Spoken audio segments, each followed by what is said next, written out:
নামে বেনামে দেশে এখন বেশ কিছু অনলাইন বেটিং সাইটের অবৈধ কার্যক্রম চলমান। দেশের হাজার কোটি টাকা অবৈধভাবে পাচার হয়ে যাচ্ছে এই অবৈধ ব্যাটিং সাইটগুলোর মাধ্যমে। দেশ ও জাতির বৃহত্তর স্বার্থে নামকরণের কারসাজি করে চলা এইসব অনলাইন ব্যাটিং সাইট বন্ধ করার জন্য কী পদক্ষেপ নেওয়া হবে আমাদের আইসিটি মন্ত্রী এবং ডাক টেলিযোগাযোগ মন্ত্রীর কাছে জানতে চাই। এবং এ বিষয়ে আমি মাননীয় প্রধানমন্ত্রীর দৃষ্টি আকর্ষণ করছি। কারণ আমাদের অর্থনীতি দুর্বল হবার পেছনে টাকা পাচার, হুন্ডির সাথে যোগ হয়েছে অনলাইন জুয়া। দেশ ও জাতির বৃহত্তর স্বার্থে এই বিষয়ে কঠোর ব্যবস্থা নেওয়ার দাবি জানাচ্ছি। মাননীয় প্রধানমন্ত্রীর আন্তরিকতায় 2019 সালে ক্যাসিনো বন্ধ হয়ে গেলেও দেশ এখন নতুন পদ্ধতিতে জুয়া শুরু হয়েছে। আমি এখন মাননীয় সদস্য জনাব মোহাম্মদ আজিজুল ইসলাম যশোর 6কে তার বক্তব্য রাখার আহ্বান জানাচ্ছি। আপনার সময় 7 মিনিট। বিসমিল্লাহির রহমানির রহিম। মাননীয় স্পিকার, দ্বাদশ জাতীয় সংসদের প্রথম বাজেট অধিবেশনে শুভেচ্ছা জানিয়ে আমি আমার বক্তব্য শুরু করছি। মাননীয় স্পিকার, বক্তব্যের শুরুতে আমি স্মরণ করছি হাজার বছরের শ্রেষ্ঠ বাঙালি জাতির পিতা বঙ্গবন্ধু শেখ মুজিবুর রহমানকে, যার জন্ম না হলে বাংলাদেশের জন্ম হতো না, যার জন্ম না হলে আমরা এই মহান জাতীয় সংসদে দাঁড়িয়ে কথা বলতে পারতাম না।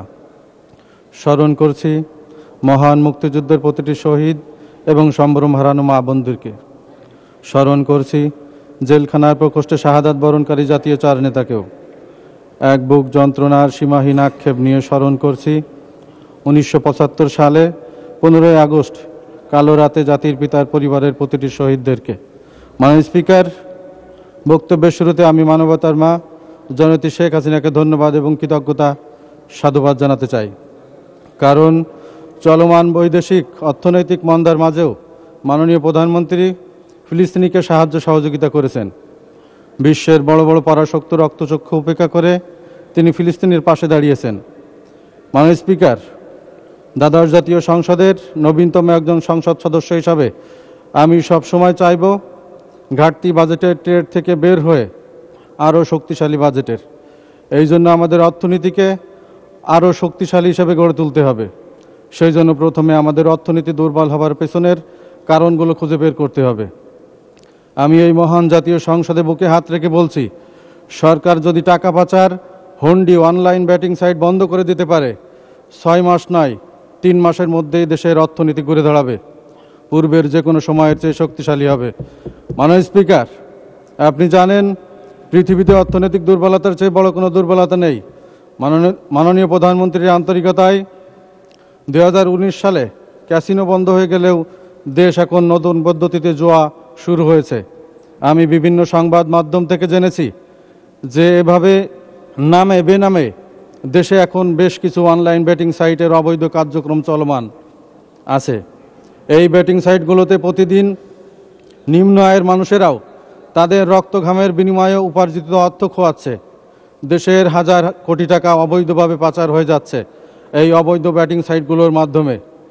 যেখানে মাননীয় প্রধানমন্ত্রী অর্থ পাচার রোধে জিরো টলারেন্স ঘোষণা করেছেন, সেখানে আইনের ফাঁক গলে হাজার হাজার ডলার পাচার হচ্ছে দেশ থেকে। মুখ থুবড়ে পড়ছে দেশের অর্থনীতি, মুখ থুবড়ে পড়ছে সামাজিক মূল্যবোধ, বাড়ছে দৈনন্দিন পারিবারিক সহিংসতা। অনেকের সুখের সংসার ভেঙে যাওয়ার পিছনে এই অনলাইন জুয়া, অনেক আত্মহত্যার পিছনেও এই অনলাইন জুয়াই দায়ী। সব কিছু আমাদের চোখের সামনেই হচ্ছে, কিন্তু দুর্ভাগ্যজনকভাবে সবাই নীরব। দেশ ও জাতির বৃহত্তর স্বার্থে নামকরণের কারসাজি করে চলা এইসব অনলাইন ব্যাটিং সাইট বন্ধ করার জন্য কী পদক্ষেপ নেওয়া হবে আমাদের আইসিটি মন্ত্রী এবং ডাক টেলিযোগাযোগ মন্ত্রীর কাছে জানতে চাই। এবং এ বিষয়ে আমি মাননীয় প্রধানমন্ত্রীর দৃষ্টি আকর্ষণ করছি। কারণ আমাদের অর্থনীতি দুর্বল হবার পেছনে টাকা পাচার, হুন্ডির সাথে যোগ হয়েছে অনলাইন জুয়া। দেশ ও জাতির বৃহত্তর স্বার্থে এই বিষয়ে কঠোর ব্যবস্থা নেওয়ার দাবি জানাচ্ছি। মাননীয় স্পিকার, একবিংশ শতাব্দীর চ্যালেঞ্জ মোকাবেলায় শিক্ষাক্ষেত্রে উন্নতির বিকল্প নাই। বাংলাদেশের শিক্ষার মান বাড়াতে প্রতিটি উপজেলায় শিক্ষার মান এডুকেশনের আওতায় আনার জন্য প্রস্তাব করছি। জাতীয় মানের সাথে বিভাগীয়, জেলা এবং উপজেলার সার্বিক মানের রিপোর্ট যখন আমাদের মাঝে আসবে, তখন পিছিয়ে পড়ার কারণগুলো বের করা সহজ হবে। মাননীয় স্পিকার, আমাদের যশোর এলাকাটিতে বিস্তীর্ণ কৃষি ও আবাদি জমি রয়েছে। এখানকার মানুষের বড় একটি অংশ গবাদি পশু পালন করেন। তাদের সুবিধা অসুবিধার কথা বিবেচনা করে আমাদের কেশবপুরবাসীর পক্ষে আমার কেশবপুরে একটি পশু হাসপাতাল নির্মাণের দাবি জানাচ্ছি। মাননীয় স্পিকার, আমার নির্বাচনী এলাকায় কপোতাক্ষ, হরিহার, বুড়িভাদ্রা ইত্যাদি সহ মোট 14টি উল্লেখযোগ্য নদ নদী রয়েছে ও খাল রয়েছে। দক্ষিণ পশ্চিম অঞ্চলের গর্ব কপোতাক্ষ নদ। মহাকবি মাইকেল মধুসূদন দত্তের এই কপোতাক্ষ নদ সাবেক সফল শিক্ষামন্ত্রী মরহুম এস.কে সাদেক সাহেব, আপনার মন্ত্রিসভার জনপ্রশাসন প্রতিমন্ত্রী ইসমাত আরা সাদেকের স্বপ্ন ছিল এই কপোতাক্ষ নদের উপরে সাগরদাড়ি থেকে পাটকেলঘাটা থানার সংযোগে একটি ব্রিজ নির্মাণের, এবং আরও স্বপ্ন ছিল মাইকেল মধুসূদন দত্তের নামে একটি সাংস্কৃতিক বিশ্ববিদ্যালয় করার ইসমাত আরা সাদেকের স্বপ্ন ছিল। আপনার মাধ্যমে ইসমাত আরা সাদেকের সেই স্বপ্ন পূরণ করতে চায়। সেই সাথে ত্রিমোহিনী থেকে দেড়া সংযোগে প্রয়োজনীয় ব্রিজ নির্মাণের জন্য আমি দৃষ্টি আকর্ষণ করছি।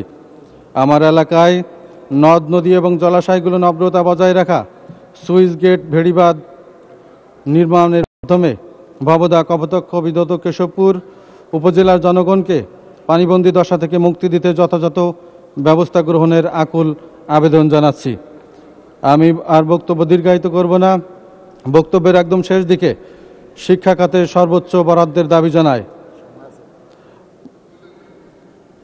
এবং শিক্ষার মান বাড়াতে, উপযোগী করতে অনেক কাজ করতে হবে। এজন্য সংসদীয় স্থায়ী কমিটির সভায় আমি বেশ কিছু প্রস্তাব উত্থাপন করেছি। যশোর, কেশবপুরে শিক্ষার মান উন্নয়নে এবং এখানে শিক্ষার হার বাড়াতে বিশেষ বরাদ্দ চাই। মাননীয় প্রধানমন্ত্রীর স্বপ্ন পূরণে নারী শিক্ষার দিকে আরও বেশি জোর দিতে কেশবপুরে একটি গার্লস স্কুল, একটি গার্লস কলেজ সরকারি করে দেওয়ার জন্য প্রস্তাব উত্থাপন করছি। বক্তব্যের শেষে আমি এই বাজেট অধিবেশনের সর্বাঙ্গীন সফলতা কামনা করে আমি আমার বক্তব্য শেষ করছি। জয় বাংলা, জয় বঙ্গবন্ধু, জয় হোক জননেত্রী শেখ হাসিনার। ধন্যবাদ মাননীয় সদস্য।